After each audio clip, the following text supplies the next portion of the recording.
Assalamualaikum warahmatullahi wabarakatuh. Perkenalkan, nama saya Putra Setiawan Firdaus dengan nomor NPM 1012031.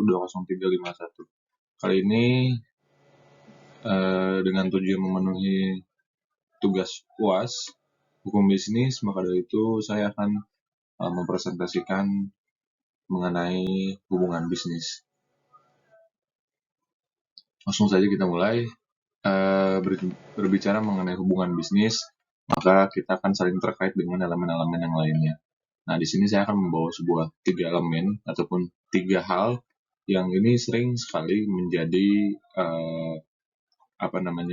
kita berhadapan langsung dengan yang nantinya mau saya bahas. Nah, yang pertama itu mengenai agen ya. Nah, mungkin tentang istilah agen, distributor dan juga franchise itu sudah tidak asing lagi ya untuk mendengar. Jadi saya akan menjelaskan sedikit mengenai agen, distributor dan juga franchise. Nah, di sini jika kita berbicara mengenai agen ini adalah perusahaan perantara yang mengusahakan penjualan bagi perusahaan lain atas nama pengusaha atau perwakilan. Nah, dengan istilah lain, agen adalah pihak yang berperan sebagai perwakilan dari nama atau perusahaan secara prinsipil untuk menawarkan maupun layanan serta tunduk pada ketentuan mengenai perjanjian peraturan. Nah, di sini ada tugas dan juga tanggung jawab agen. Nah, ada 6 yang saya kutip. Yang pertama itu adalah tentang menetapkan rencana dan saran pemasaran. Yang kedua, mencari pelanggan, baik toko retail maupun reseller. Yang ketiga, menyediakan berbagai layanan untuk pelanggan, seperti konsultasi dan juga bantuan teknis. Yang keempat, di sini ada mengidentifikasi dan menerapkan pelanggan prioritas. Nah, yang kelima di sini kita melakukan tindakan persuasif dan menjawab pertanyaan yang diajukan oleh pelanggan. Tindakan yang membuat pelanggan itu menarik. Yang terakhir di sini ada memberi informasi terkait produk knowledge pada pelanggan. Jadi satu sisi kita menawarkan produk, tapi dengan berbagai kemanfaatan dari produk itu. Dengan tujuan itu adalah salah satu tindakan persuasif yang pada akhirnya masyarakat ataupun yang kita tawarkan dengan produk kita itu mereka tertarik untuk membeli produk kita. Nah, jadi itu mengenai tentang agen. Nah, di sini yang selanjutnya adalah distributor. Nah, distributor itu adalah pihak yang melakukan aktivitas menyampaikan barang dan jasa milik produsen hingga berhasil tiba di tangan konsumen yang bentuknya bisa perorangan atau perusahaan dan atau juga badan usaha. Proses distribusi cukup panjang karena terkadang distributor barang tidak benar-benar langsung mengirim barang dan jasa ke konsumen. Nah, jika misalnya kita mungkin dulu pernah membahas mengenai jalur distribusi ataupun distributor yang bagaimana. Nah, di sini saya akan menyampaikan makanya sedikit mengenai distributor. Jika kita membahas tentang fungsi distributor. Distributor adalah kalau misalnya fungsi, saya mengutip juga kembali ke 6 poin agar tidak terlalu banyak dan tidak terlalu sedikit dan juga agar mudah dipahami juga oleh orang-orang yang lain. Nah, di sini fungsi distributor itu yang pertama, distributor dalam suatu wilayah berdiri sendiri atau independen dari distributor lain. Nah, kalau misalnya tadi yang sebelum itu mengenai perwakilan, tetapi distributor ini mereka independen, pun mereka mengambil lagi barang dari yang lainnya. Nah, yang kedua, distributor wajib berkomitmen untuk tidak mengoperasikan produk dari kompetitor perusahaan. Nah, di sini tidak mengoperasikan produk dari kompetitor perusahaan, ya otomatis mereka independen dengan satu produk ataupun dengan produk yang mereka miliki. Nah, yang ketiga, distributor wajib melakukan pemeliharaan mengenai kuantitas, varietas, dan kualitas produk di gudang sesuai standar perusahaan. Nah, yang selanjutnya di sini ada sistem tanggung jawab distributor didasarkan pada wilayah pasar tertentu. Biasanya distributor tidak diperkenankan menjual dan menyediakan layanan di luar wilayah yang sudah ditentukan. Nah, jadi menurut sepengetahuan saya bahwasanya distributor itu memang sudah ada di wilayah masing-masing dan jarang sekali di satu wilayah itu terdapat beberapa distributor tetapi mereka sering melanggar aturan masing-masing. Ya, contohnya mereka berjualan untuk wilayah sini dan di daerah di rumah saya itu mereka sangat tertib lah untuk para distributornya itu tidak tidak sampai menjadi sebuah problematika, dan juga mereka sesuai dengan perjanjian yang sudah ada.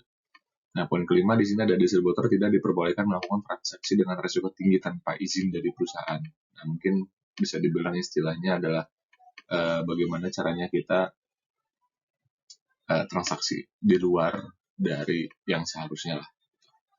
Nah, mungkin yang terakhir di sini ada distributor yang berhasil mencapai target perlu diberi apresiasi berupa bonus ataupun kompensasi. Nah, ini wajar lah dalam sebuah perusahaan ataupun hal apapun jika misalnya kita sudah melampaui sebuah target ataupun melakukan hal-hal yang itu patut diapresiasikan, maka itu perlu diberikan sebuah apresiasi, bonus atau kompensasi. Oke, yang selanjutnya ada franchise. Nah, kalau misalnya kita berbicara tentang franchise itu berasal dari bahasa Perancis yang berarti bebas, atau lebih lengkap lagi, bebas dari perhambatan, free from servitude. Nah, dalam bidang bisnis, franchise berarti kebebasan yang diperoleh seorang wirausaha untuk menjalankan sendiri suatu usaha tertentu di wilayah tertentu. Nah, sedangkan kalau misalnya kita berbicara mengenai peraturan pemerintah nomor 42 tahun 2007 tentang waralaba ataupun franchise sebagai pengganti peraturan pemerintah nomor 16. Yang dimaksud dengan waralaba franchise adalah hak khusus yang dimiliki oleh seorang perseorangan atau badan usaha terdapat sistem bisnis dengan khas usaha dalam rangka memasarkan produk dan atau jasa yang telah terbukti berhasil dalam pemanfaatannya dan atau digunakan oleh pihak berdasarkan perjanjian waralaba. Salah satu peraturan pemerintah nomor 42 tahun 2007. Jadi itu sekilas mengenai tentang franchise.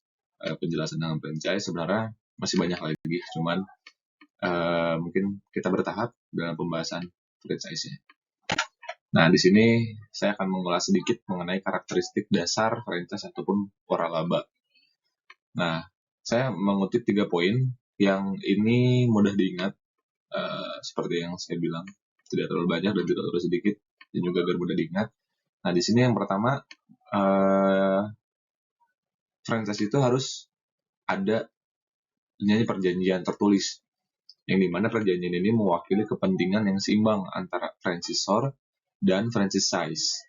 Isi kontrak pada dasarnya dapat dinegosiasi. Nah, dalam negosiasi ini, isi kontrak hendaknya didasarkan pada kesepakatan kedua belah pihak. Nah, jadi yang namanya sebuah franchise ataupun mereka yang menjadi franchisor dan juga franchise, mereka harus adanya kesepakatan kedua belah pihak dan juga sepakat dua-duanya.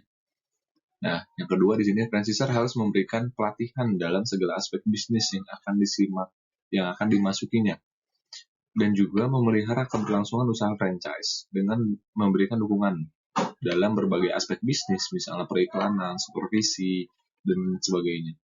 Nah, bisa dibilang franchisor ini adalah seorang fasilitator, yang dimana mereka harus menyiapkan segala aspek, yang dimana aspek ini menunjang keberlangsungan bisnisnya untuk kedepannya.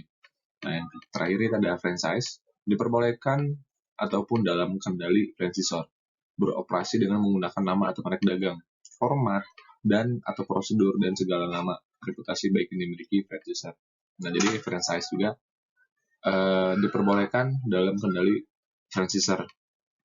Nah, ibaratnya franchisor itu dengan dia yang harus sebagai fasilitator, maka sebagai eksekutor dari franchisor ya, franchisor, maka harus adanya perizinan ataupun semua hal itu berdasarkan perizinan dari franchisor. Nah, dengan segala nama reputasi baik yang dimiliki franchisor, maka segala aspek yang akan dilakukan oleh franchise ini perlu diperhatikan dan juga harus selalunya ada komunikasi dengan franchisor. Nah, mungkin sekian yang dapat saya terangkan. Mohon maaf bila banyak kekurangan. Terima kasih sebelumnya atas perhatiannya. Sekian dari saya. Wassalamualaikum warahmatullahi wabarakatuh.